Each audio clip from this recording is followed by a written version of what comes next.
Burlington deserves change. They need a very strong voice in Ottawa. And anyone who knows me, I am a fighter and I am your voice.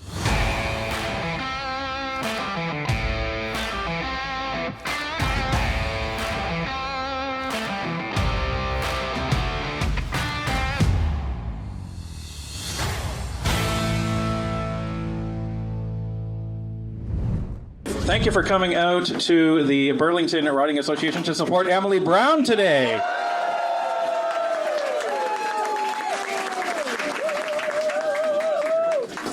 I will be your master of ceremonies today. My name is Ryan. My wife and I host the Canadian political podcast Northern Perspective.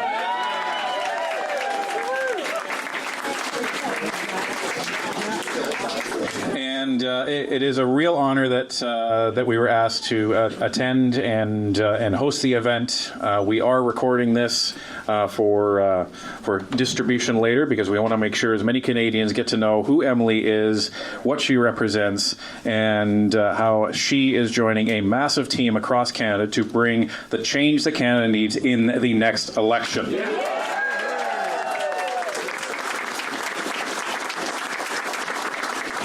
So before I get going, I just want to acknowledge a couple of people here. We have Cam Jackson, long-term Burlington member of provincial parliament and former mayor.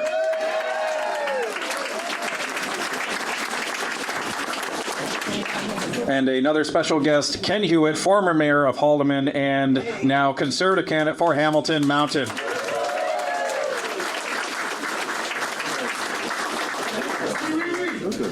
For those of us that don't necessarily know about Northern Perspective, how we even came to be standing on this stage, we are literally just like every other Canadian in this room and every other tax theft Canadian across this country. I always mix those words up, sorry. So I used to work for the federal government, and I've been working in IT for about 20 years in various positions, and things started to get really, really hard for our family in 2022 and 2023. Our son, who is special needs, has an autism diagnosis. Anyone who knows anybody, or if you have a child with autism, you know that sometimes those therapies can be effectively another mortgage, costing over $100,000 a year. Now, there hasn't been a government in Ontario recently that has helped a lot with that. So there's about 50,000 families across the province that struggle every day. And we are hoping that with the recent re-election of the provincial Conservatives, that is going to change soon, because those Canadians are struggling every day, never mind with housing, never mind with rent, never mind with food, but there's autism therapy on top of that.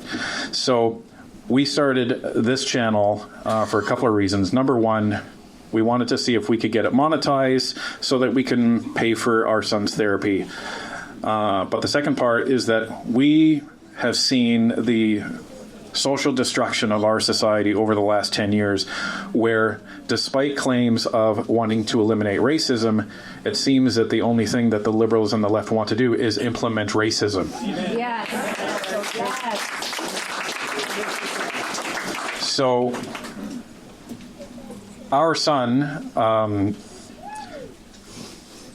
he's a very sweet boy. And we asked ourselves the question, 20 years from now, do we want to look back at our son and say that we did everything possible to try to make this country better for him? And the answer was yes. So we started Northern Perspective to try and speak out and speak back. And my wife, Tanya, she has a very strong analytical background. I have a very strong technical background. And one of my jobs was to translate IT speak into business speak. So we decided to put that together and decided to educate Canadians on how our government works and give them a different perspective, a Northern perspective, as to really what was going on really within the Canadian political landscape. And in our initial research, we were of the understanding that it would take at least a year, if not more, to get monetized, to get enough followers, to get enough watch time. We didn't even know if anyone was really going to want to watch us because we started with 2 goofy cartoons to try and hide our identities. Those of you who are watching then, you know exactly what I'm talking about. And you know why we don't use them anymore. But lo and behold, 3 weeks later, we had 1,000 people following us. And at the end of the first year, we were at around 40,000 people, and we were just blown away. And then after we had exposed a lot of the corruption on Arrive scam and the beginning of the SCTC scandal, the government didn't like that so many Canadians were now paying attention to what was going on. So they issued a directive across the government mandating that every federal employee disclose their side to income. So that's what happened. And let's just say I'm now not working for the federal government anymore.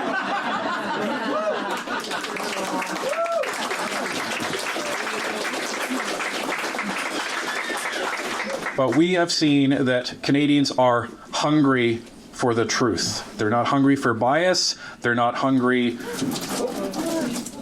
for destruction of Emily's signs.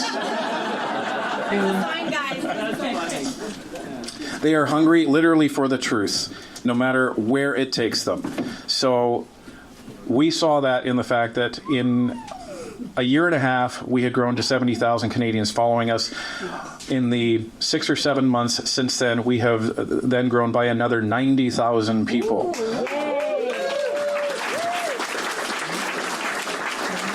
And that is validated because we get viewed by over 6 million Canadians every single month, whether they follow us or not. So what that tells us is there is a very, very strong grassroots movement that is not captured in the polls, that is not captured by mainstream news. And that grassroots movement says we've had enough of these far-left policies. It's time to get back to financial responsibility, get back to social policies that make sense, and make this country the way it was, which was the best nation to live in on earth.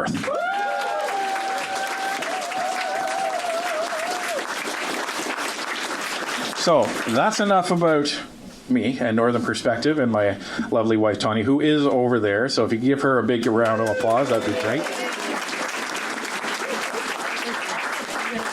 And now we get to our first speaker. So the first speaker, anyone who's lived in Burlington should know who this individual was, is the former member of Parliament who served here for a couple of decades, was a real advocate for finance, and ladies and gentlemen, I don't need to say who this guy is, Mike Wallace.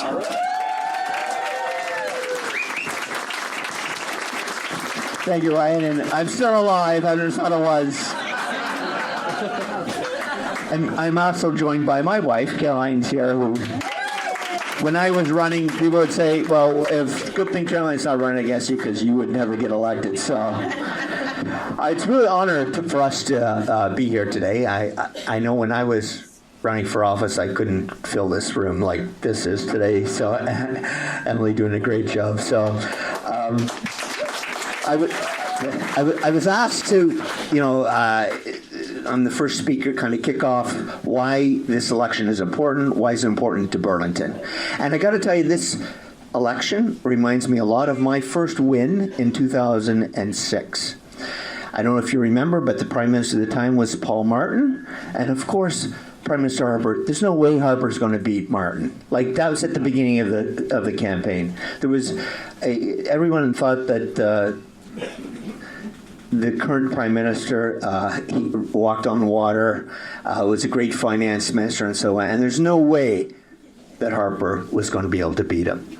Then, for me, locally, I was knocking on doors, and I can distinctly remember, some of you will remember, there used to be a mayor in Burlington, his name was Rolly Bird. I knocked on Rolly's door, and he says to me, Mike, you are never going to beat Patty Torsney.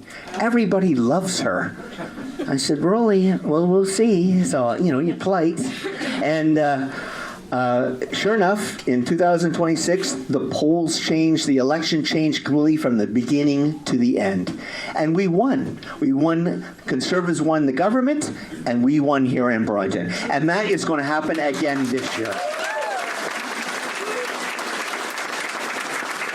And what's important is that we were able to make the change that was needed at the federal level, at the government level, and locally to put Burlington on the map.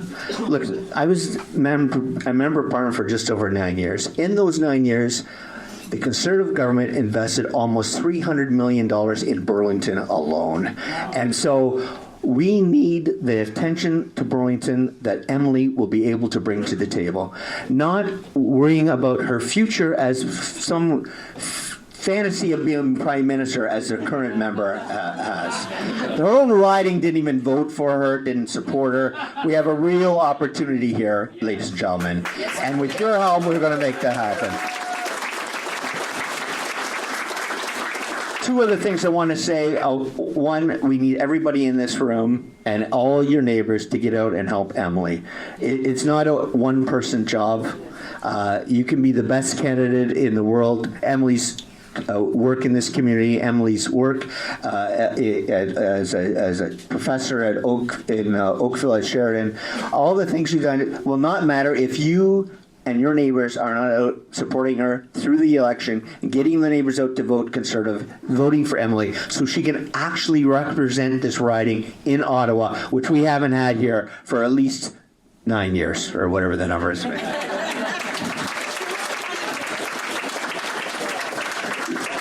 The final thing I want to say is, please, I know it's hard to do, and I think it was mentioned by Ryan, you have to kind of ignore the talking heads that are on the news. Those people are paid to say what they to spew the stuff they do, and we do the same. People that are the Conservatives are doing the same thing. But just look at the rallies that Pierre has had. Those are the real people who actually vote, not the talking heads that are there or in the newspaper. It's hard to do. Trust me, it's hard. It's not to pay attention, but keep your head down. Keep working on this piece. Listen, my analogy is this: the Liberal Party under Trudeau has been driving a broken down car, doing nothing for us, going nowhere for Canada. What they have done is taken that car in and got a new paint job on it. But the car still doesn't run. We're not going anywhere with it. And if you want real change, and the Liberals' own ad is saying Canadians want change, they don't need another paint job on the broken down car. We need real change, and that is a Conservative government under Pierre and under Emily, and we need your vote. Please get out and help Emily. Thank you very much.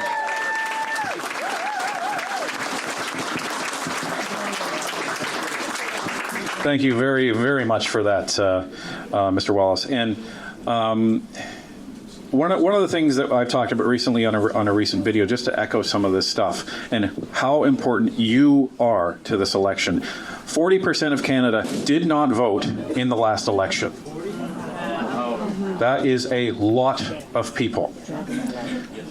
That is our secret weapon, because those people aren't beholden to one party. Those people were disenfranchised, or they forgot, or they just didn't think anyone was worth it. These are the people that we have to get out and vote. And you only have to ask them one question. Has your life, or your family's life, or your friend's life been made better or worse over the last 10 years? Worse! And then you ask them, if you failed at your job for 10 days, what would happen? You'd be fired. Fired. So why does a Liberal government who has been in power for 10 years and has failed miserably in every capacity, why do they deserve another mandate? That's the question you need to ask them. They all have Trump derangement syndrome. Oh, there you go. Anyway, this next individual, we were introduced by our former member of Parliament, the great David Sweet, who is now out in New Brunswick enjoying his retirement. But this gentleman, we were very fortunate to be introduced to him. He is a former Liberal. Some would say he's an intelligent former Liberal, because he's now sitting over with the Conservative Party. So, but this is a guy who he tells it straight. Doesn't matter where the truth leads, he tells it straight. Doesn't matter if it's to the Liberals, to the Conservatives, whoever. He is the current president. Not sure if there's ever going to be another one, Dan. But the current president of the Canadians for Affordable Energy, former Liberal MP, your gas buddy, Dan McTeague.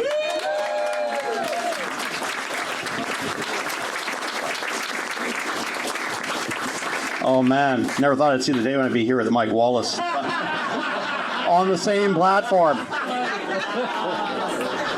Couple things about this. I don't mind sharing the platform since, after all, the Liberals are stealing the Conservative platform. I think, Brian, we call it plagiarism? Ba-doom-shing. I'm really honored to be here, not because I take any comfort in the fact that my old party died. Party of consensus, a party of the middle road, a party where we could actually discuss things amongst ourselves. And I think it was Mike that was there in 2008. Ryan, you raised this issue earlier about Mark Carney taking claims that he had something to do with the global economic meltdown and preventing Canada from entering it. Mike and I sat in a committee called the Industry Committee, and we came up with a number of recommendations that were immediately adopted by the real hero in all this, the late Jim Flaherty, my friend. So I take umbrage to the shameless self-promotion by people like Mark Carney who go out and basically have no basis on which to make their claims, including 1998 balancing the budget. I was there. He wasn't even in Canada. Something I think the man is very familiar with. Nevertheless, I think it comes down to the point that we have to continue to give Canadians the reason to vote for Emily Brown in this riding and across this country, and that's to get out and do some door knocking. I'm coming with you. I'm not gonna sit back and sit in the sidelines and make my little comments, because I think that's where it needs the difference. And I tell you, engaging with Canadians is something that the other side, my old party, can't do. If I were comfortable that this was the same party as 10, 15 years ago, I wouldn't be here. But it took people like Emily to tell me, look, give your head a shake. Things have changed. Things are a lot worse, as Mike has said, over the past 10 years. And Brian has said the same thing too. Anybody who believes that things are just fine and things are just going to continue going this way is deluding themselves. And we have a big choice in 30 days. Now, I've seen campaigns, Mike was in one, where we were leading. I remember going with my wife, we went down south of the border near, for the Christmas period. We were ahead 10%, 12%, heading to a majority government under Paul Martin. I come back, we're behind 13%. And I went, what happened? And yet, things can change. The political pulse of this country is very volatile, and people will not make up their minds until last week to 2 weeks of the campaign. I'm here because I believe Emily isn't just an important candidate. I think she has to be the next member of Parliament, and to prove once again that some of the people over the past 10 years who had a lot to do with undermining Canada, destroying its identity, including bringing in new weird policies that have nothing to do with the Liberal Party, much less the Canadian public, need to go, and they need to be shown the door. Now, if that means, of course, Katrina has to go, then that's fine with me. But I'm going to make sure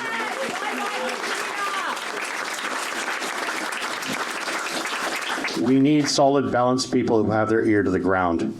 Not people who block people on Twitter or on whatever profile that they have, social media, because they're afraid of hearing from every one of you in this room. By the way, I ran for 18 years.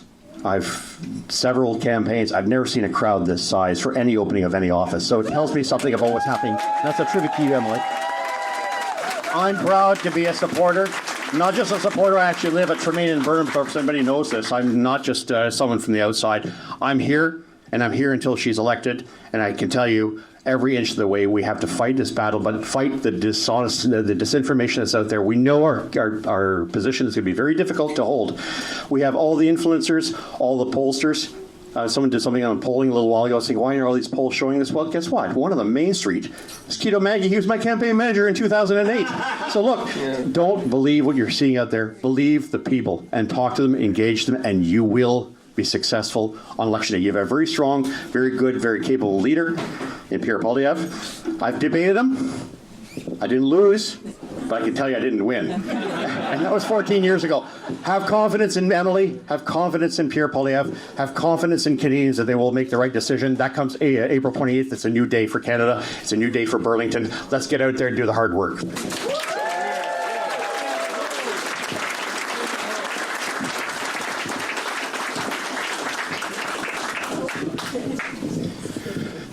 That there is integrity, folks.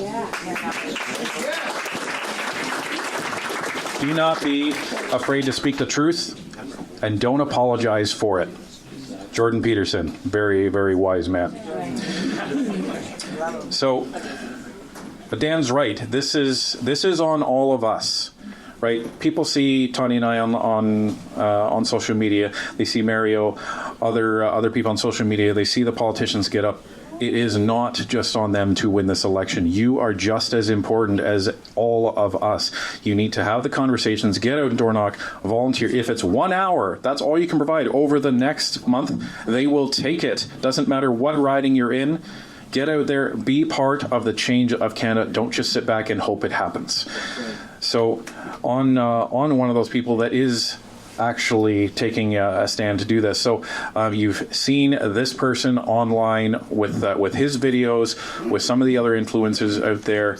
He's putting his hand up, he's putting his face up there and making sure the Canadians get the truth. You know him as Mario for the North. Mario, come on up.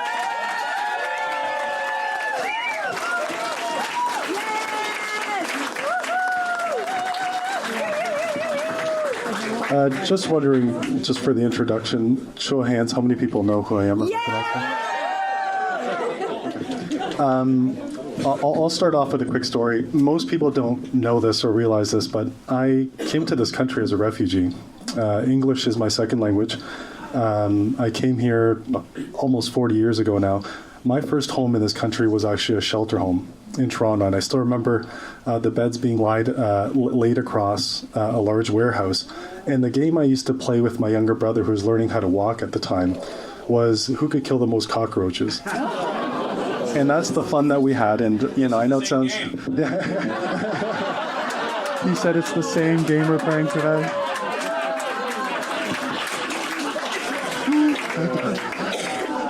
So now that I'm older, I guess I am playing that same game.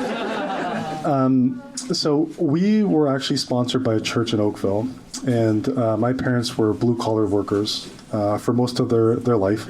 I grew up in Oakville. Most of my childhood was in Oakville. Almost all of my adulthood has been in Burlington. I would say fast forward to today, I personally believe I think I did achieve the Canadian dream. Now, the reason I'm telling you this is the reason I started doing this and I started going on social media is because I'm afraid that dream is no longer true for my kids. And it's very similar to the story that was shared early on. Lots of companies contact me and they want to sponsor me. And as many of you may know or may not know, I refuse it. I don't take a dime. I don't make any money off it. I don't care to make money off social media. That's not my business. The thing that I want more than anything is change. That's the only thing. Yeah! That's my only goal.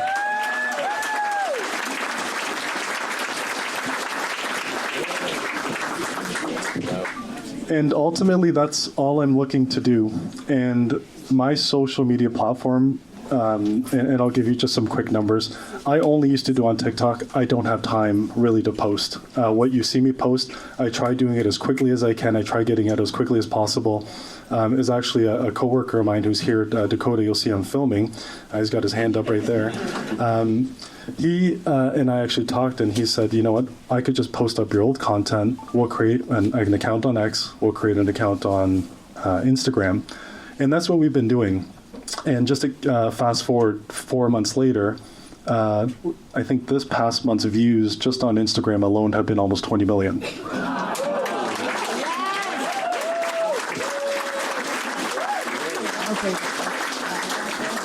In the last 2 months, combined with both platforms, I'm at over 100 million views. And keep in mind that my first TikTok account was actually banned. And I'm actually on my second one right now, and I also have a backup account in case that one gets banned as well. So I have a plan for the backup plan. But ultimately, as you guys may or may not know, my goal is only the truth. I look at the news, I connect a few dots, and I want you guys to know what I know, and then make your own informed decisions. And based on what I've seen specifically over the last 10 years, the constant corruptions, the scandals, the ridiculous policies that are in place, the catch and release policies. Yes. Take it from an immigrant myself, I hate our immigration policy today. I Yes. absolutely Yes. hate it. And Enough is enough. And I think people are misinformed on the fact that, well, you know, at healthcare, it's a provincial issue. It's not when it's caused by federal policies. When you let too many people into the country and our hospitals are breaking at the seams, and I'm hearing from nurses saying, we have people like on the beds. I have a 19-year-old son who's doing his ride-outs. He's a paramedic. And he's now telling me of how crazy busy it is right now, and that there's literally beds. And what he has to do, and what I think is one of the most disgusting wastes of resources, is when people call for an ambulance and they can't leave until they have a hospital bed. There's no hospital beds there. There are shifts that he comes home and he tells me he's been standing there for 7 hours straight, just waiting for a hospital bed to open up. And so you see that there is this compounding effect that happens at the federal level. And this is why I do what I do. And I hear stories from everyday Canadians from all walks of life. And I spend so much of my time understanding the issues that they have in different sectors, whether they're farmers, blue-collar workers, whether they work for the government. I hear from so many CBSA agents that are disgusted at the fact that they can't stop people at the border as soon as they say, you can't be in this country. Asylum.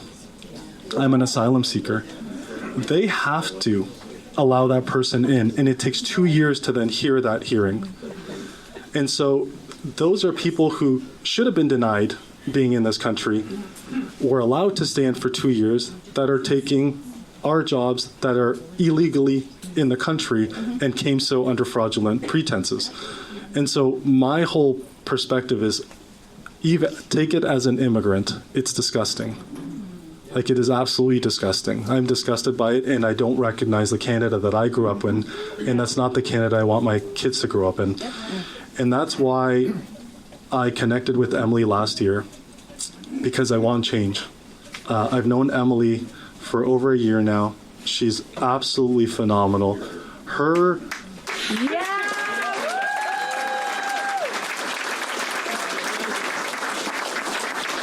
policies perfectly line up with exactly the change that we need. And that's why Emily Brown will always have my full endorsement. Thank you very much.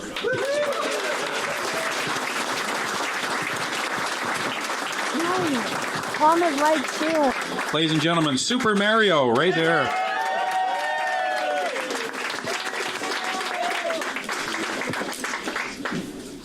And I didn't know that about Mara. We, like, a lot of times people ask people who produce online content, have you seen this? Have you seen that? Have you seen this?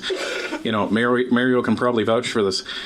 You're so busy you don't even have time to do anything but produce your own content, unfortunately. But this is the heartbreak that's in Canada right now. You know, Mario reminds us of, you know, what Pierre talks about all the time, that the promise of Canada is broken.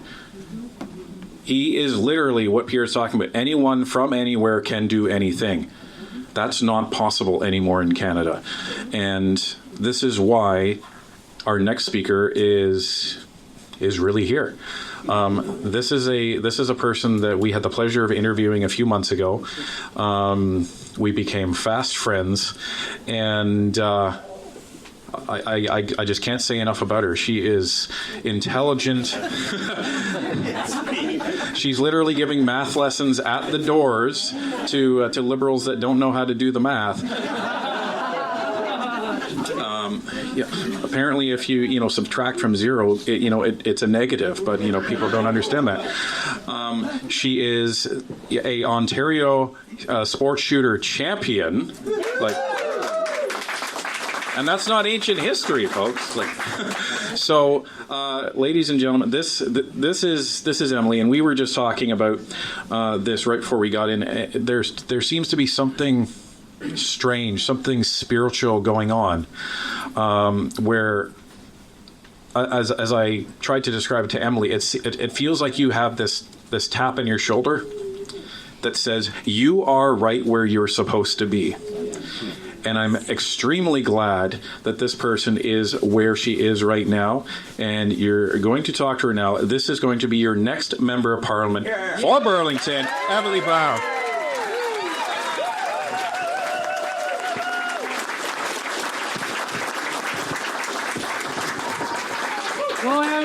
Hi, everyone. This is quite the crowd. Headquarters said if we could get a campaign opening of around 50 people, they'd be happy. And so like everything, my team has gone above and beyond. And I have to thank Mario and Ryan and Tanya for their support and making sure that everyone knew this was happening today. Indeed, it is true that there are weird spiritual things happening. Even this morning, I was picking up a young helper who was just come in from Ottawa. And someone at the hotel, while I was waiting for him to get ready, said to me, do I know you? You look familiar. And weirdly, he actually looks like my brother-in-law. So I thought, that's interesting. Yeah. So I said, no, but I said, my name's Emily Brown, and I'm the federal Conservative candidate. Maybe, he's from Cornwall, Ron from Cornwall. And then he went about his business, and I still sat there waiting for my colleague. And then he comes over, and he has this little wooden sign. He says, I make these. Would you like it? And it says, miracles happen every day. And I was shocked. Absolutely shocked. And I said I would love it, and we took a picture, and these things keep happening. So I feel as if my entire life, the choices I've made have really brought me to this moment. And this is the year. This is the year for change. And this is a campaign opening, because, we're all here and we're celebrating this opening. But honestly, we have been open for a couple of weeks, but really we've been on since the day after the last election. Yes. We have been out meeting in the community. We've been at events. We've been phoning. We've been taking that Conservative message everywhere from our very hardworking riding association. And so since the campaign offices opened, we've been running. I'm running for office, so literally, not in my cowboy boots, but we are running. We are clocking about 22,000 steps a day. That's a lot. My team, that's unbelievable. We've gone from snow boots and toques and hand warmers through to raincoats and hiking boots, through to running shoes and second pairs of running shoes, and seeing the podiatrist so my feet survive this next 30 days. But honestly, I can't say enough about my team. This is what it's all about. It's not about me. We've just pulled together, and this office is evidence of the hard work that has been put in already. And we have our countdown to 30 days. I'd like to thank all of these folks here today for the unwavering support, and it just hasn't happened in the last week. Mike Wallace was the first call I made when I was asked to run in 2021. I said, okay, Mike, I've worked on your campaign. He probably didn't remember I was out door knocking, out on the road with him or with folks at the door. And I said, tell me the good, the bad, and the ugly about this role. Should I do it? What do I need to know? And he was very honest. We spoke for over an hour. I spoke to other folks, and they said it's the best and the worst job ever. So I thought, I've had those before, so that's cool. Okay. So I won a first nomination in 2021, and while I was not successful, people said to me, it's not bad enough yet. I thought, not bad enough yet. I felt it was bad then. I teach young people at the college. I have many senior relatives. I have young nieces, nephews, and so on, and it sure felt bad enough in 2021. But I let that go, and I remained very positive in the community with the team out meeting, as I said, and then had a renomination. Just nominated in November after 14 months of a nomination race. And it is bad enough now. Yeah. At the doors, it is a different energy People really want change, and they know that conservatives are that change. They literally, I've had people come out the door tearing up. They're worried about their kids. They're worried about their jobs. They're worried about the safety of our community. And it's serious. People, yesterday I was at the door, I hold up one of my flyers, and this woman came out, and I didn't even get to introduce myself, and she just wrapped her arms around me and said, "We've got to do this." And so that's what we're dealing with now. This week, earlier this week, a whole bunch of us ended up at the Hamilton Stony Creek rally. I don't know how many people were there. Yeah. So they said, well, a few people came out to meet Pierre. A few of his best friends. I was at the front door directing people and mostly wanting to meet community residents. I know a lot of you by first name already. And it just kept coming. There was a steady stream of people coming into that rally, 4,500 plus. Yes. Yeah. And there were people who were from every walk of life, young, old, babies, young children, teenagers. And I took some pictures for me that really spoke, and that was a fellow in a hard hat saying, you know, we bring it home, we need our jobs and so on. A group of young people saying Gen Z votes conservative, right? Someone says, you know, build more homes so I can have one. You know, all of these things are really speaking forward loud and clear now, right? Here in Burlington, I'm seeing that people aren't feeling safe. You know, families can't afford things with the rising cost of literally everything. Seniors don't know how they're going to make ends meet. We have businesses that are under stress from the red tape of getting things done. And now, of course, what's happening more globally in the U.S. and expenses here, they're looking at either closing down businesses, letting people go, or moving south. I talked to Sandy here earlier. He said we used to have a company with 75 people. We have 15 now. So that means, you know, those other 60 people, where have they gone? Where are they employed? Where are they living? How are they supporting themselves, right? So Burlington deserves change. They need a very strong voice in Ottawa. And anyone who knows me, I am a fighter, and I am your voice.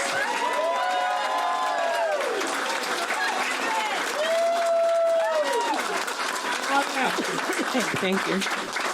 So what is the Conservative plan? I know Andrew's going to speak to that a little bit. I am absolutely so excited to have our opposition House Leader, but you're kind of on hold with that at the moment.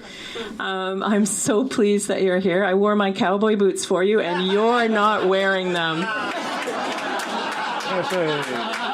Yeah, I've seen Andrew lots, and I know you always wear your boots. So anyway, I'm very sad that you didn't. So our plan, a few tidbits of the Conservative plan. You may have heard them. Please look at them. Please follow them. We're looking just yesterday at increasing the TFSA contribution up $5,000 so you can invest more in Canadian companies. We need that boost, right? We're looking at increasing the age that you can contribute to your RSP, right? From 71 to 73. We're a young aging group, and we want to contribute, right? And many of us want to work into our retirement years. So Pierre Poilievre and the Conservative team has said seniors can work up to $34,000 tax-free. So if you're going to get a little part-time job or contract and kind of ease into retirement, it's perfect. Right? Yeah. And for me personally, one of the most important things that this government stands for, and it's what I've been fighting for, as was mentioned, I've been a sport shooter for 51 years, and I'm quite tired of the government telling me, because I'm a gun owner, that I must be criminal. You know, we've had a gun ban, right? There was an order in council May 1st, 2020, where 2,500 types of firearms were prohibited.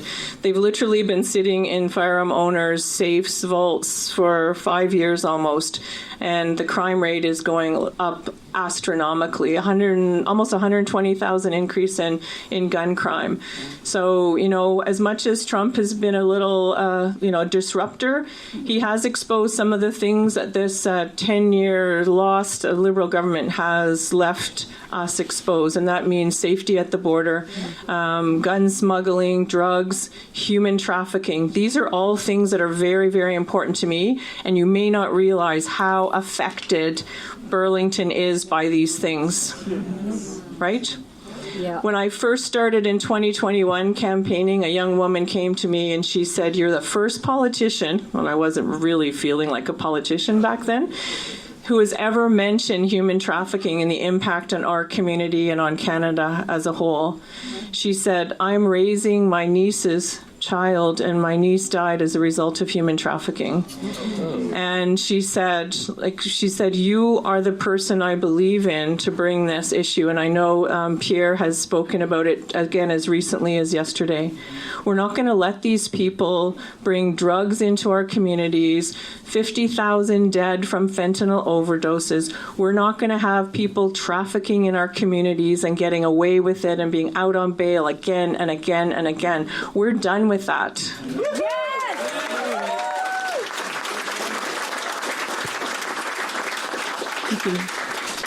So these are the things that are important to me, and I know they're important to our community here in Burlington. I will fight for them. I will fight for you. I will be your voice in Ottawa. Thank you so much.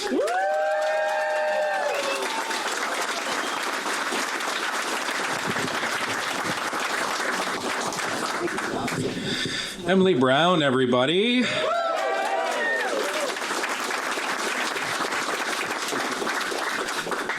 When we started talking about the Conservative platform on Northern Perspective over a year and a half ago, our message to Canadians was, we're not about party, we're about platform, because we think Canadians deserved to see an objective view.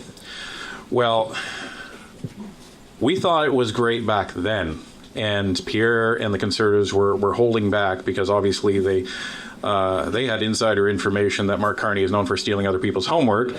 So, every announcement that comes out, it's just building on an already great platform. And it's amazing because the Liberals are literally the party of, let's make it easier on criminals. Let's tax people more. Let's employ a strategy that is entirely designed to make Canadians more dependent on the government so that you would fail if they were not paying for what they wanted you to be paying for. Socialism. With our tax dollars. With our tax dollars. Meanwhile, the Conservatives want to say, you know what? No. That's not what Canada is supposed to be. We should be giving all of your money back so you have the financial freedom to make your own choices. Yes!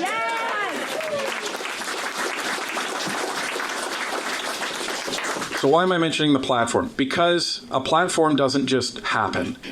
It is built by a team. And the one thing that we've talked about repeatedly on Northern Perspective is the team that the Conservatives have put together. And I can tell you, it is not based on diversity, equity, and inclusion.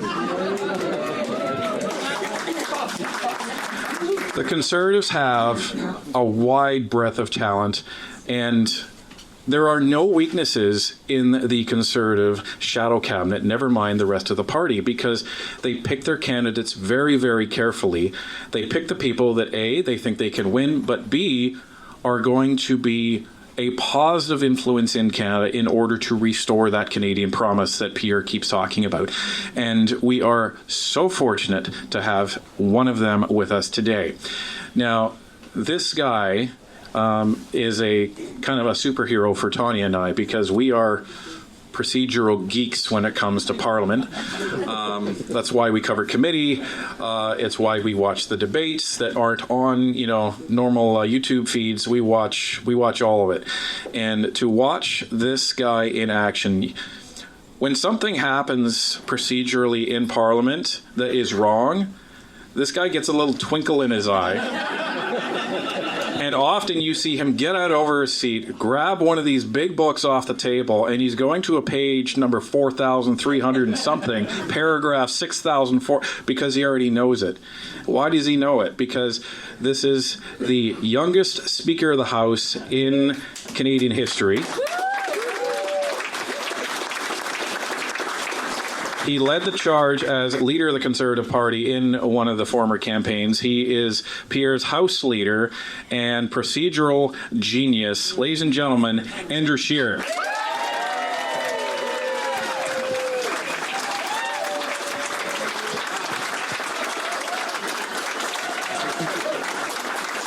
Wow. When they asked me to come and kick off this campaign, I kind of pictured there might be a couple dozen volunteers with some clipboards and, have a couple of donuts and then off we go. What a great crowd. Thank you so much. Boy, with a team like this, Emily, I know campaigns are always tough, but I am so confident and optimistic for the Conservative team in Burlington. You've got a fantastic organization here. Mike, great to see you, man. You represented this riding with great honor and a great track record of being a powerful voice. I know you're going to mentor Emily. I know the philosophy of the Conservative Party is that voters send people to represent Burlington in Ottawa, not to represent Ottawa to Burlington. I know Emily's going to carry on that tradition. So, Mike, great to see you. Great to see you. And Dan McTeague, wow, if there's a guy who knows more about the energy sector and how terrible liberal policies make life more expensive, I want to meet him because Dan has become the expert in all this, and Dan has been one of the people who have realized long ago what these disastrous policies would be. And I just want to talk a little bit about that. There's an old saying that goes, nobody likes an I told you so, except for all the people who told you so. And I feel like Conservatives, all of us collectively, we can wear that hat. We can, and not in a condescending way, but back in 2015, when we were warning Canadians that small, teeny tiny temporary deficits would turn massive and permanent and push up inflation and interest rates and taxes. We were right. When I was warning Canadians in 2019 that Justin Trudeau was going to hike the carbon tax, the Liberals were going to say one thing during an election, but right after that election was over, they were going to go back to hiking it. The Parliamentary Press Gallery actually fact-checked me. And they said, oh, Andrew's not telling the truth here. And I said, well, what do you mean? I was talking to one of the reporters. I said, what do you mean? He said, well, the Liberals say they won't. I said, so that's good enough for you, isn't it? In 2019, we were trying to fight for those two big nation-building projects, pipeline projects that would have gotten oil and gas from Canada to other markets, making us more diverse in our trading relationships. Northern Gateway would have taken Western Canadian energy to a deep water port. It had gone through the approval process. We had dozens of First Nations communities had signed partnerships agreement all along the way. Manufacturing jobs here in Ontario, we're counting on that project for all that heavy equipment, all those parts and machinery that get made and assembled here in Ontario, shipped out west so we can take it out of the ground and then ship to that port so we can sell that to other markets. And the Liberals said no to that. Energy East would have brought that same Western Canadian energy to eastern markets, displacing foreign oil so Canada doesn't have to import our energy from abroad. We warned Liberals and we warned Canadians about the devastating consequences of canceling those two pipelines and making us more dependent on the U.S. During the lockdowns, when Pierre Poilievre was warning people that when you print money to cover massive deficits, you will have inflation. All the quote-unquote experts, including Mark Carney, by the way. Mark Carney said that the danger during that time was deflation, not inflation. talk just a little bit outside, like just a little bit off the mark. We warned Canadians about that too. So here we are. We warned Canadians that if you legalize hard drug use and use taxpayer funding programs to distribute hard drugs like opioids into the community, you're going to get more drug use. You're going to have less safe communities. We figured out, you know what the problem that causes car thefts is? Car thieves.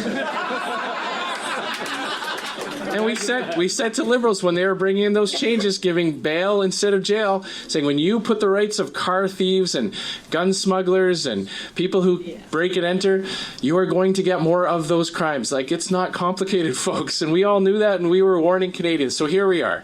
Here we are in 2025, after a lost decade where our G7 trading partners were experiencing greater prosperity and greater growth.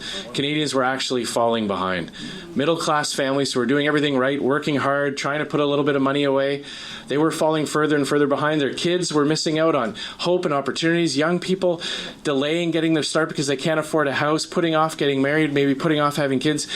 That's not something that Canada was used to up until this last 10 years of Liberal government. And so that's the downside. The good side is we have the answers. We have the answers that we know will restore that promise that Emily was talking about, that promise of Canada, that promise that every generation can count on having a better quality of life than the last. And that really motivates me as a parent. You know, I'm a father of 5 kids. I know that my parents wanted me to do better than them. They sacrificed for that. They went without so that we could have opportunities, whether it was tutoring or lessons or, you know, going on to post-secondary. They wanted to help us along the way. And the greatest success marker for them as parents was that if I got to have a better quality of life or better opportunities, then they would have done their job. And that's how I feel too. I want to give my kids even more opportunities than I was given.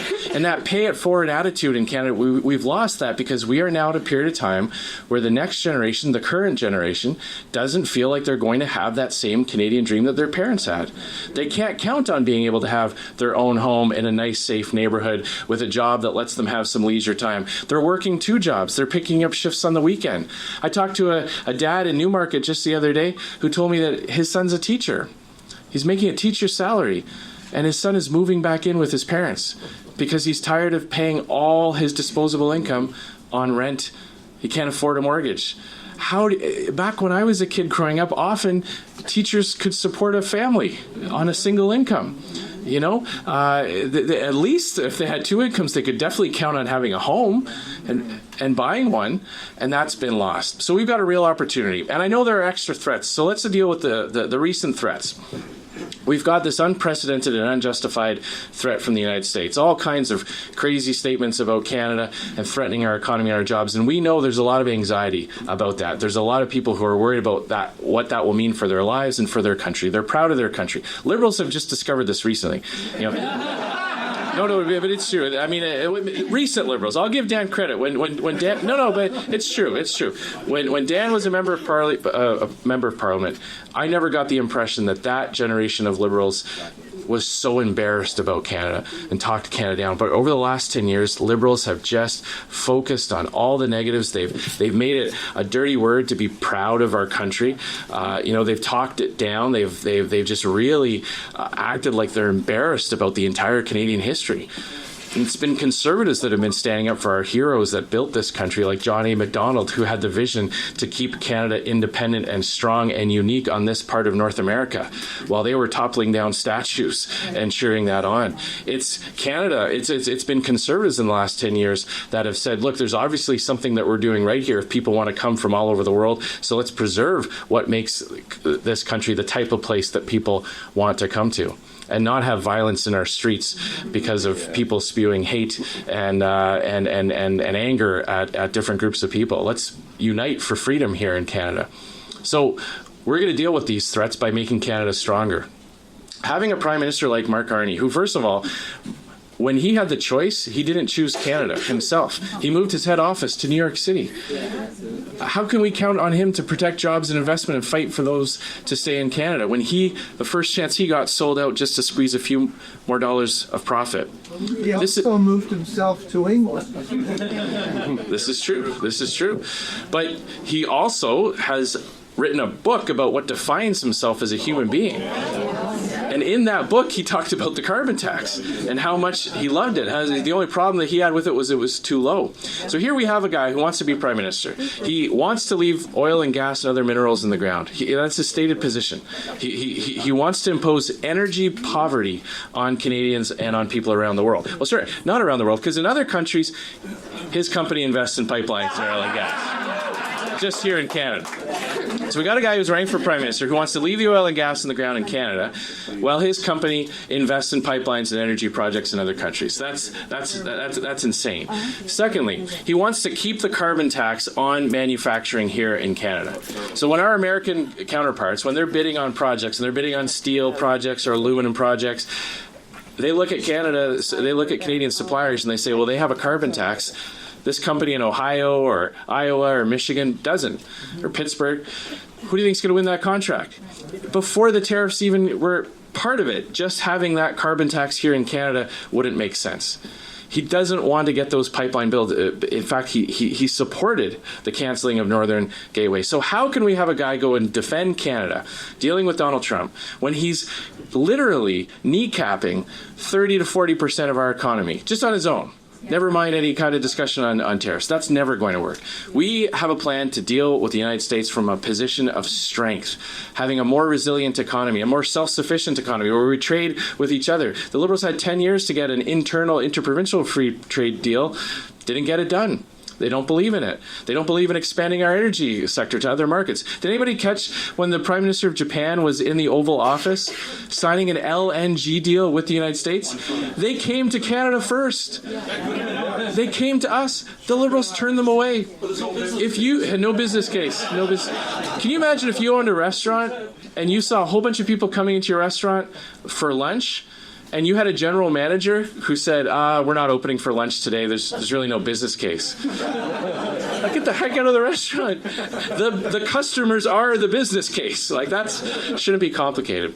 But Pierre has that plan to get our economy more self-sufficient and resilient, to build, get Canada to a country of yes again, where we greenlight new mining projects, where we get those pipelines built, where we take that oil and gas out of the ground, and we address environmental issues from a point of common sense by reducing global emissions.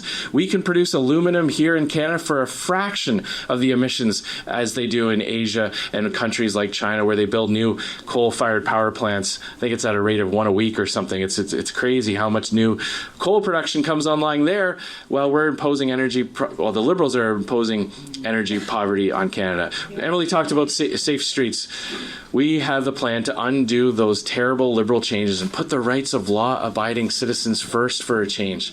Moms and dads who send their kids to the park, they should have their rights come first, ahead of someone who's stolen their 7th and 8th car, or who's dealing drugs, or who carries a gun to work because he's a gangster and that's how he goes about his work. We need to put those people behind bars, not for the sake of putting them behind bars, but for the sake of those moms and dads who just want that safe community. So seniors can go to bed at night without worried about getting broken into, and people can park their car and count on it being there the next morning. So those are the positive policies that we're unveiling on a daily basis. Measures to help deal with the cost of living crisis by lowering your taxes, leaving more in your own pocket, and stopping the government from that wasteful spending that drives up prices and inflation. That's the only way, by fixing the budgets, the only way that we can bring prices down and stabilize them. So, we have a lot of work. We have a lot of work ahead of us. But we've got something in fairness, the Liberals have some things that we don't have. They have some tools at their disposal. We just have to recognize that. Has anybody here heard of this thing called the CBC? Yeah. Well, maybe take a good look, because hopefully it won't be around for much longer. That's gonna hurt. The CBC covers for Mark Carney's failure. Someone made a joke about the plagiarism that he was accused of. Only one outlet in Canada covered that. Yeah. Mm-hmm. Just one. All the mainstream media, the Parliamentary Press Gallery, most of them haven't even covered it. So they cover up for his failures and they amplify his talking points. But we have something that they don't have. They might have things like the CBC. We have all of you. We have this great blue line of conservative activists that are all in it for the right reason. I saw when Mark Carney came to Regina, I saw a picture of who was in the room. I could name half the people there. because they're all the lobbyists, they're all the people who get government contracts, the lawyers who want to have special ins with government officials.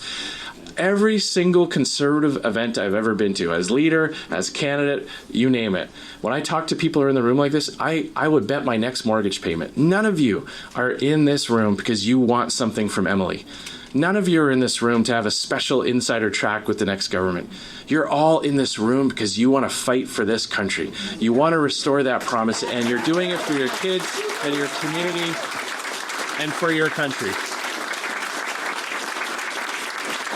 So let's take this positive message of our great leader, Pierre Poilievre. Let's take our great platform that we've talked about door to door. That's how we're going to win this here in Burlington. We're going to win it door by door, voter by voter, poll by poll. We're going to send Emily and a whole bunch of her friends and neighbors back to Ottawa so we can get rid of this tired Liberal government, put an end to the decade of darkness, and bring back that promise of Canada.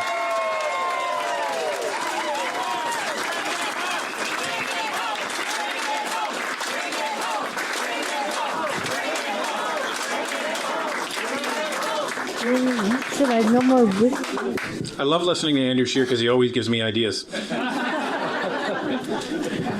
Because he just created a new nickname for Mark Carney. He's off the mark Carney.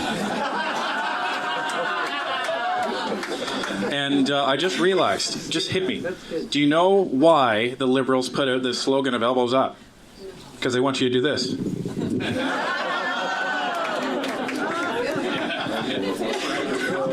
And then you drop 6. But seriously, this is a fight. If you're wondering what you need to do to help Canada, this is your time. Do not wait tomorrow. Do not wait until this afternoon. Get involved. You will be happy you did it. You'll be proud you did it. You're going to meet so many different people. You may meet lifelong friends at a single event. You never know what's going to happen. And yeah, there you go. And you get to meet phenomenal people like Andrew Scheer, Dan McTeague, Emily Brown, Matt Wallace, and everybody else.